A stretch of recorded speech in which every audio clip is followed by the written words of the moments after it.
오늘 우리가 읽은 이 느헤미야 10장을 통해서 하나님의 전을 버려두지 아니하리라라는 제목으로 말씀을 나누어 보겠습니다.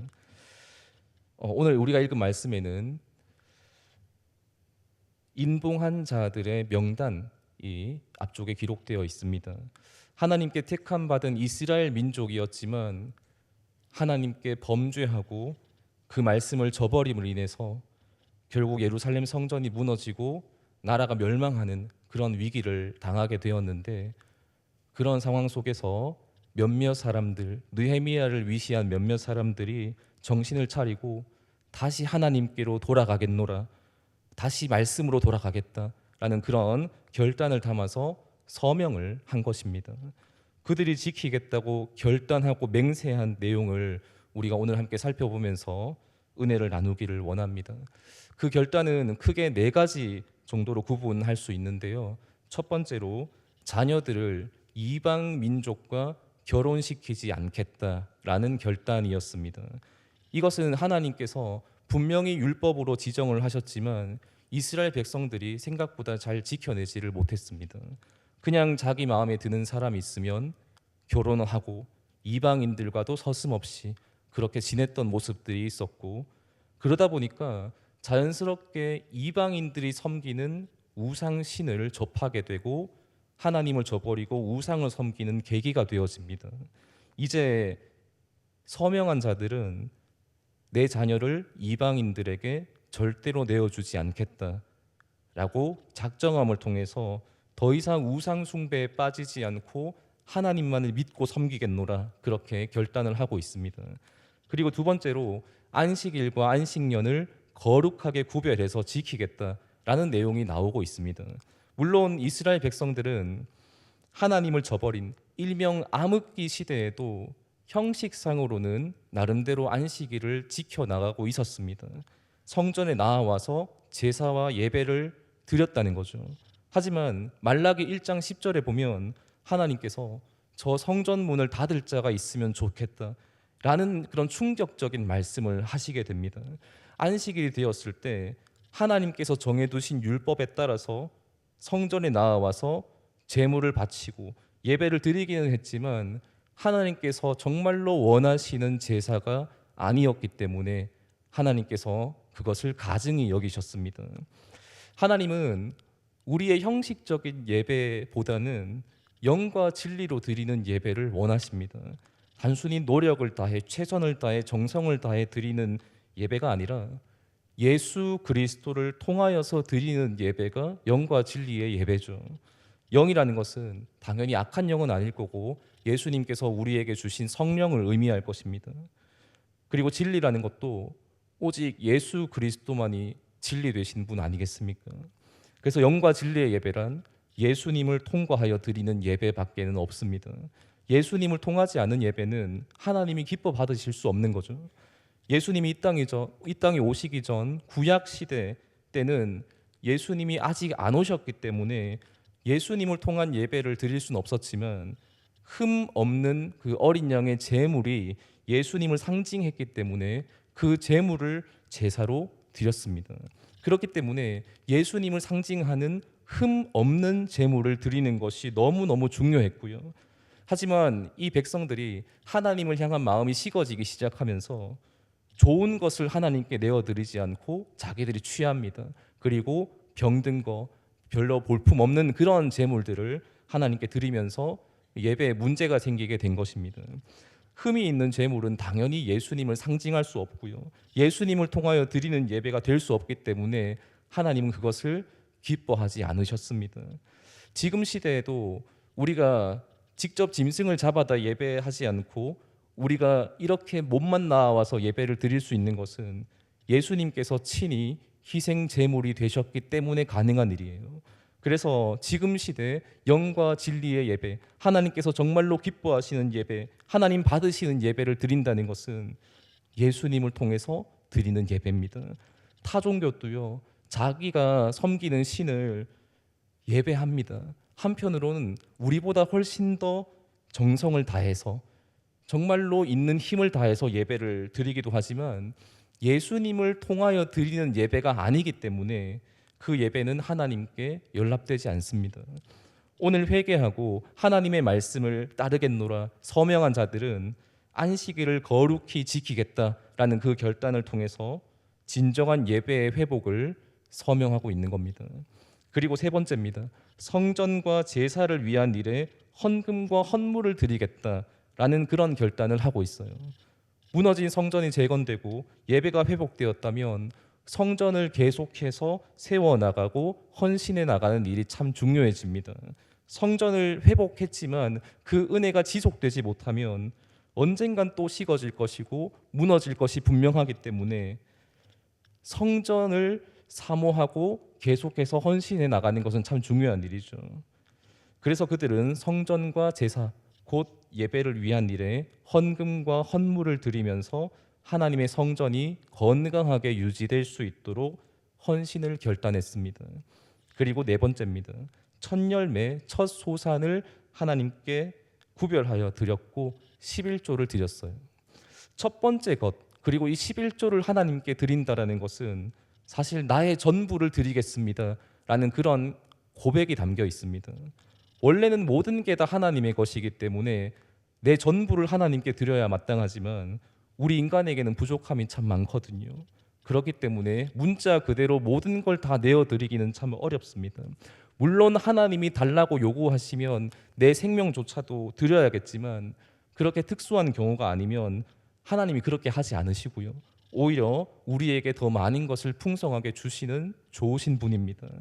다만 우리가 첫 번째 것을 하나님께 구별하여 드림을 통해서 모든 것이 다 하나님의 것입니다 라는 사실을 인정하고 하나님께만 영광을 올려드리는 거죠. 오늘 하나님의 말씀에 서명한 자들은 첫 번째 것을 하나님께 내어드림을 통해 내 삶의 주인은 내가 아니라 바로 하나님이십니다, 주님이십니다 라는 고백을 하고 있는 것이고요. 하나님의 뜻을 따르겠다는 그런 결단을 하고 있습니다. 물론 이들이 아주 갑작스럽게 이런 믿음의 결단을 할 수 있었던 것은 아닙니다. 몇 가지의 과정들을 통해서 일어난 일이라고 할 수 있는데, 먼저 느헤미야 8장부터 보시면 하나님의 율법이 선포됩니다. 그리고 9장에서 그 말씀을 듣고 난 뒤에 금식하며 회개하는 모습을 백성들이 보이게 되죠. 그리고 10장에 와서 회개의 열매를 맺고 있는 것입니다. 우리는 이 대목을 통해서 우리의 신앙이 어떠한 과정들을 거치면서 성숙해져 가는지를 통찰할 수 있습니다. 먼저 하나님의 말씀을 듣는 것이 참 중요하죠. 그것이 느헤미야 8장에서 일어난 일이고요. 그렇게 들을 귀 있는 자가 하나님의 말씀을 제대로 듣게 되면 그 다음으로 나타나는 반응은 분명히 회개가 됩니다. 우리 인간은 참 연약하기 때문에 하나님의 말씀, 특히 이 율법 앞에서 결코 자유로울 수 없기 때문이죠. 율법은 우리의 죄를 조명해주고 가르쳐주는 거울이라고 성경은 말씀합니다. 이 거울이 내 마음 가운데 딱 비추어지면 너무나 더럽고 추악한 그 내 모습을 발견하게 되고 하나님께 회개로 나아갈 수밖에 없습니다. 그냥 형식적인 회개가 아니라 정말 마음에서 우러나는 진실된 회개를 우리는 할 수 있는 것이고요. 그렇게 했다면 그 다음으로는 반드시 내 삶의 변화가 일어나게 됩니다. 이제는 내 마음대로 사는 것이 아니라 하나님의 말씀대로 살고자 하는 그러한 마음이 일어나게 되고요. 그렇게 선한 열매를 맺는 단계까지 나아가게 됩니다. 이러한 과정을 통해서 서명자들은 네 가지 결단을 하고 있는데, 이걸 한마디로 축약하게 되면 우리가 오늘 살펴본 본장 39절 후반부의 말씀을 축약으로 정리할 수 있습니다. 우리가 우리 하나님의 전을 버려두지 아니하리라라는 말씀입니다. 지금까지는 백성들이 죄로 인해서 하나님의 성전이 버려졌습니다. 무너졌어요. 하지만 이제 더 이상 그렇게 하지 않겠다는 겁니다.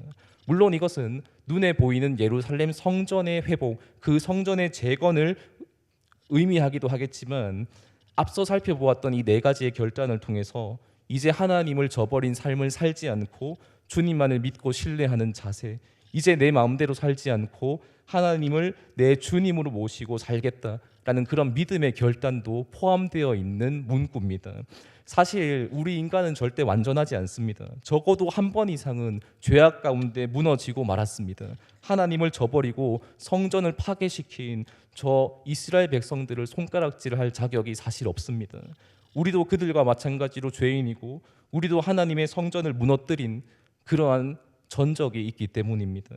이렇게 죄인된 우리가 하나님의 말씀을 제대로 듣게 되면 우리의 마음은 상한 심령이 될 수밖에 없습니다. 낮아질 수밖에 없고 회개할 수밖에 없고 나의 연약함, 나의 죄를 깨닫게 되는 겁니다. 그렇게 죽기까지 낮아져서 예수님과 함께 십자가를 통과하고 나면 우리는 새 사람으로 거듭나게 되고 이제는 내 힘이 아니라 주님이 주신 힘으로 살게 되고요. 내 몸은 주님이 거하시는 성전으로 변화하게 됩니다. 그렇게 되면 우리는 자연스럽게 믿음의 결단을 하면서 주를 위해 사는 진정한 헌신자가 될 수 있는 것이고요. 하나님께 영광을 올려드리는 하나님의 자녀로 비로소 살아갈 수 있는 겁니다. 우리의 눈에 보여지는 이 건물 성전뿐만이 아니라 내 몸이 곧 주님이 거하시는 성전이 되어지고 하나님의 전을 다시는 버려두지 않을 수 있게 된다는 것입니다. 이 세상의 수많은 사람들은 하나님의 성전을 버렸습니다. 눈에 보이는 교회를 내다버렸다는 게 아니라 하나님께서 주신 이 귀한 자신의 몸을 죄에게 내어주었다는 것입니다. 하지만 우리는 말씀을 통해서 예수 그리스도의 복음을 통해서 죄를 깨닫게 되었고 상한 심령을 가지게 되었고 회개하게 되었고 십자가를 통과했고 예수님의 부활의 능력으로 새 사람을 입었습니다.